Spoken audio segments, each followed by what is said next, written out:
Coming up on Green River Now, Senator Mitch McConnell announced a new investment that would support the construction of the Expo Center in Barren County. More information and what Judge/Executive Jamie Bryd had to say soon. Plus, Governor Andy Beshear visited Glasgow last Tuesday to announce a $76 million investment in Barren County. Reporter Mars Ostrowske gives us more details next.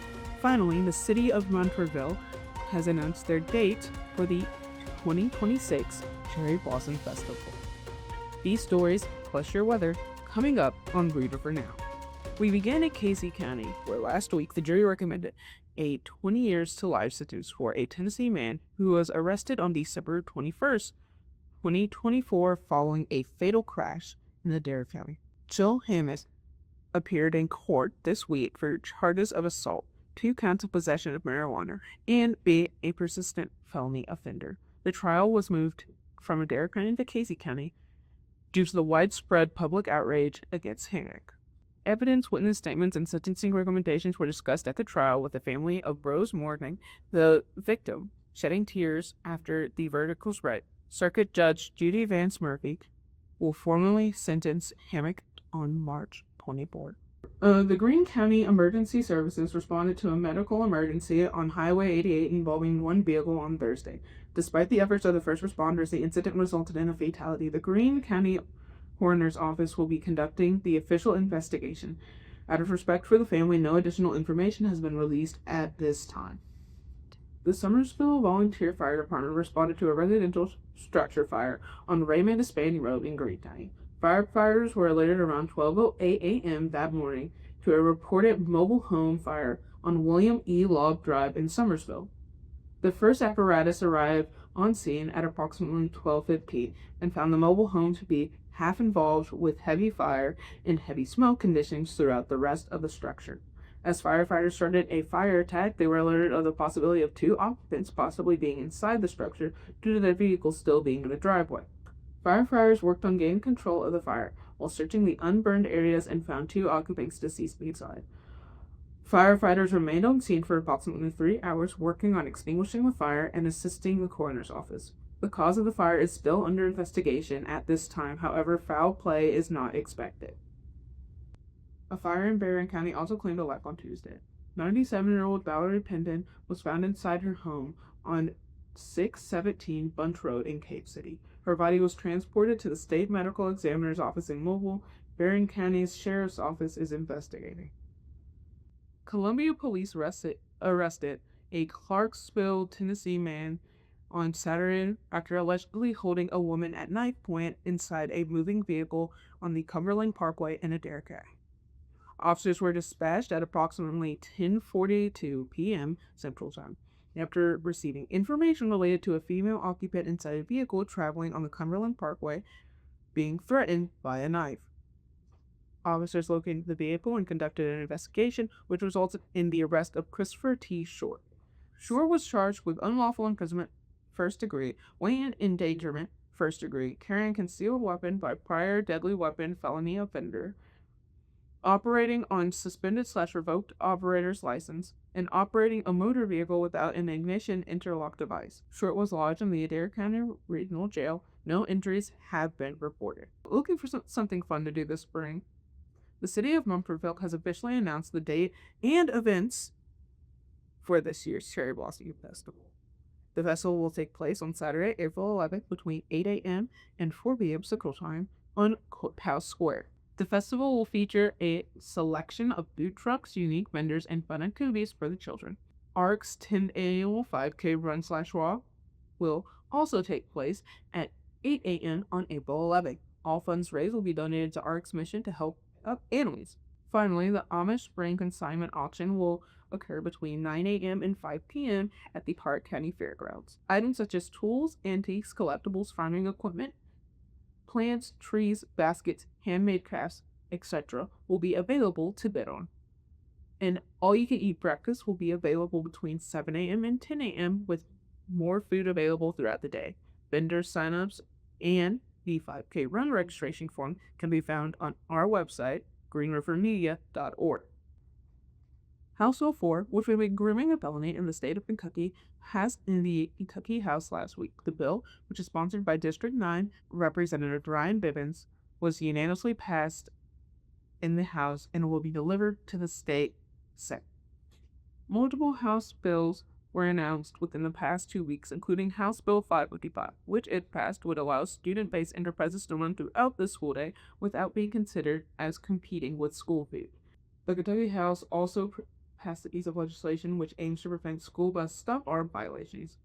House Bill 7 would give school districts permission to install stop arm cameras on school buses, but will not mandate schools to install it. The bill suggests that the cameras would be entirely violator funded. If a district installs a stop arm camera, the vendor would collect the data and share the violator's information with local law enforcement. From there, law enforcement would review the footage before contacting the violator and issuing a civil penalty.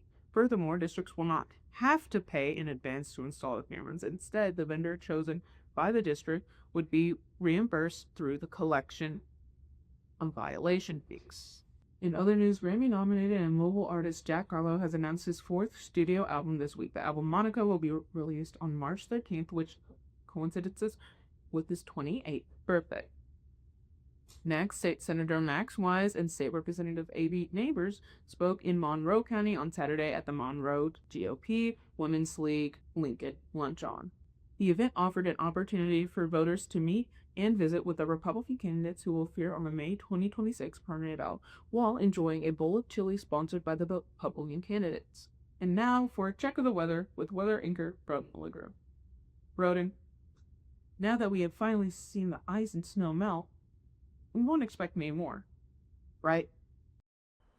Well, Joel, the good news is we will not be expecting any more snow chances within our forecast over the next week at the very least, but we do have multiple shower chances within the next coming week. Tomorrow morning, expect some showers rolling through the area. Wednesday morning, a few scattered showers will be rolling into the region as well, and more scattered showers are likely Friday throughout the day. But good news, just because there is this wet pattern that we will be seeing next week, warmer temperatures will also be in our forecast. Warmer is a loose term for that, but temperatures, we can see temperatures rise into the 50s and 60s, similar to what we had today throughout next week. And next week will also be mostly cloudy as we head into the next episode. Back to you in the studio, Joel.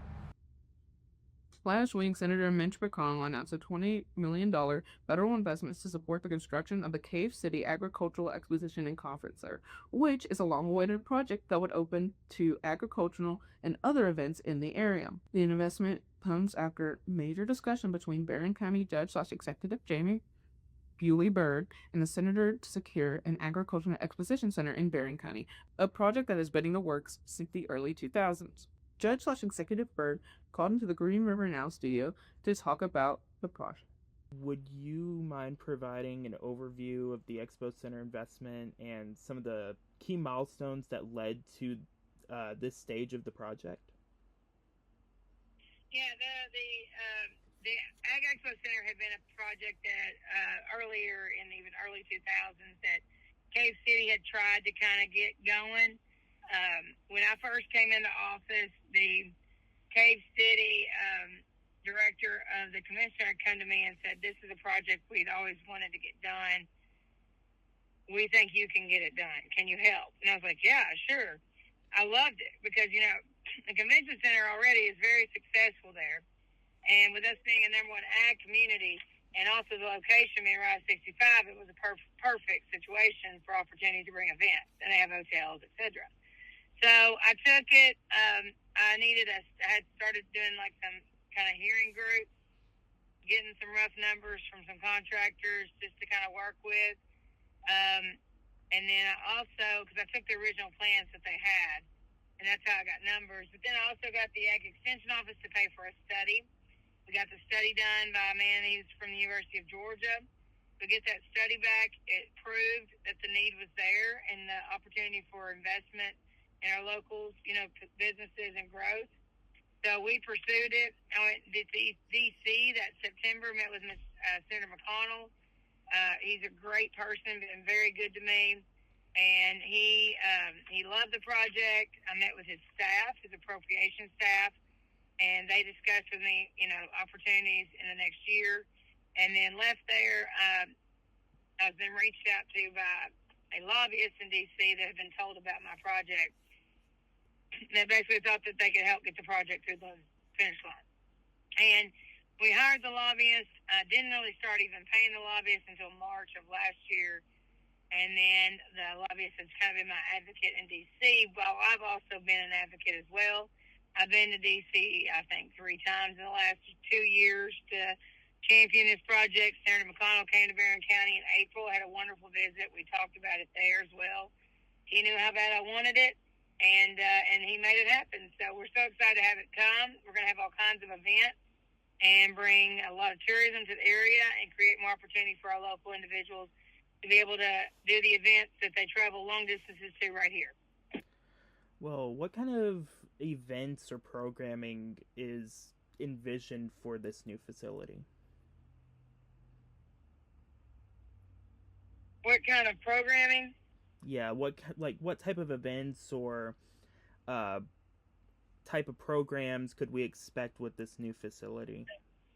Oh, you're from rodeos to tractor pulls to, equine cattle shows, equine competitions.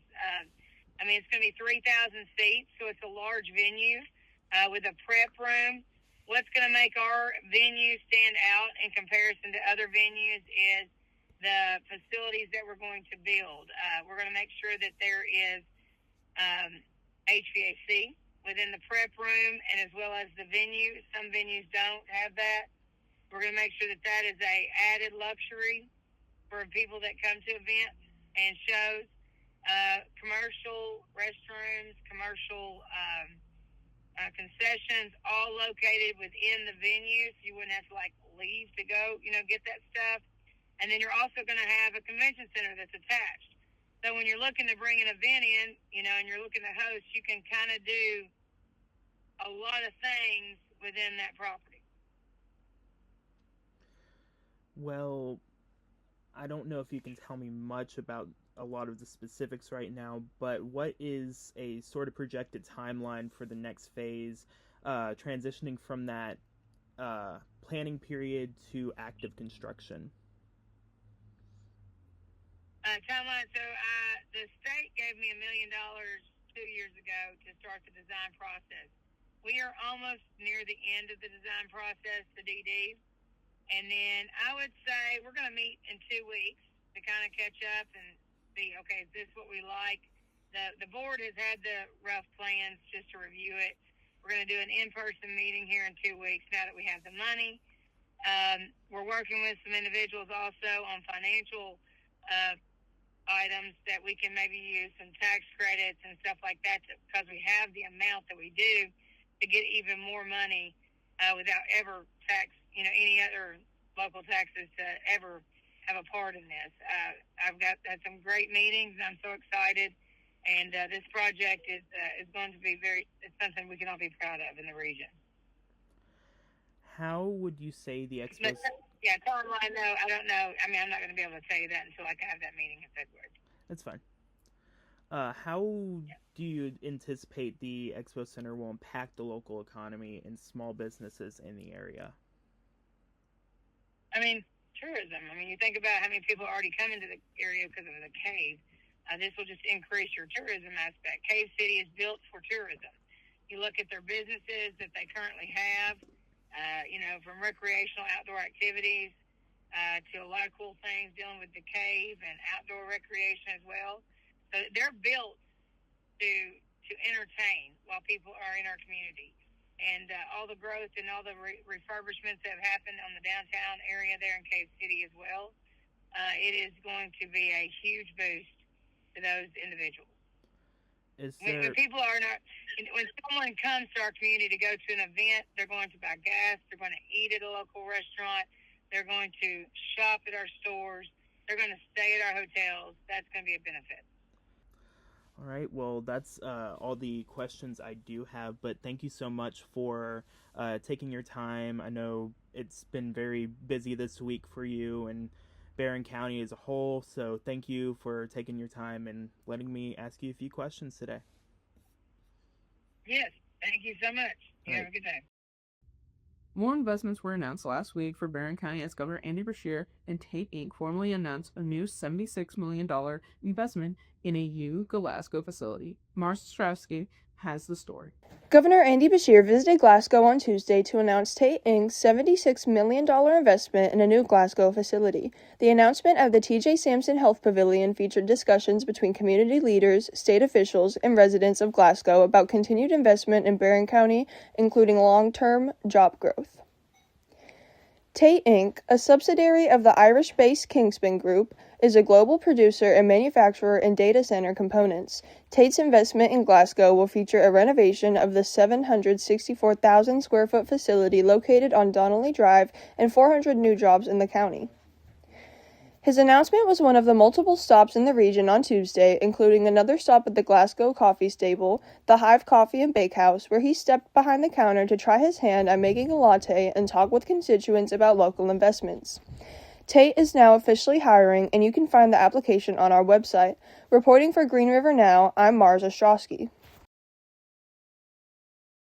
That is the end of our show tonight. For more stories like these, check out our website, greenrivermedia.org. We are also on Facebook at Green River Media and Instagram at Green River Media Group. From the Green River Media Studios in Greensburg, good night and take care.